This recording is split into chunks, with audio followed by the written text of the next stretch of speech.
नमस्कार. आजच्या शेती बातम्यांमध्ये तुमचे स्वागत आहे. देशभरातील शेतकरी मित्रांसाठी आजच्या काही महत्त्वाच्या बातम्या. चला पाहूया सविस्तर बातम्या. पहिली बातमी येते कोल्हापुरातून.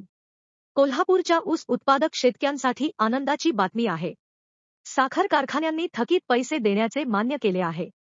आता लवकरच शेतकऱ्यांच्या खात्यात ऊसाचे पैसे जमा होतील. यामुळे कोल्हापुरातील शेतकरी समाधानी आहेत. जाऊया पुढच्या बातमीवर.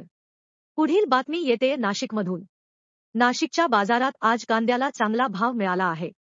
बाजारात कांद्याची आवक कमी झाल्याने दरात वाढ झाली आहे. चांगला दर मिळाल्यामुळे नाशिकचा शेतकरी आता सुखावला आहे. जाऊया पुढच्या बातमीवर. पुढील बातमी येते नागपुरातून. संत्रा बागायतदारांसाठी सरकारने नवीन विमा योजना आणली आहे. आता पाऊस किंवा गारपिटीमुळे नुकसान झाले तर सरकार मदत करणार आहे. नागपूरच्या संत्रा उत्पादकांसाठी हा मोठा दिलासा आहे. जाऊया पुढच्या बातमीवर. पुढील बातमी येते मराठवाड्यातून. कापूस खरेदीसाठी सरकारी केंद्र आता सुरू झाली आहेत. शेतकऱ्यांना आता आपला कापूस हमीभावाने विकता येईल. खासगी व्यापाऱ्यांकडून होणारी लूट आता थांबणार आहे. जाऊया पुढच्या बातमीवर. शेवटची बातमी येते सांगलीतून. सांगलीच्या द्राक्षांना विदेशातून मोठी मागणी मिळत आहे.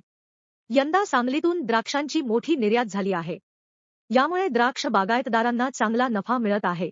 तर या होत्या आजच्या काही महत्त्वाच्या बातम्या. अशाच शेतीविषयक माहितीसाठी आमच्यासोबत राहा. धन्यवाद.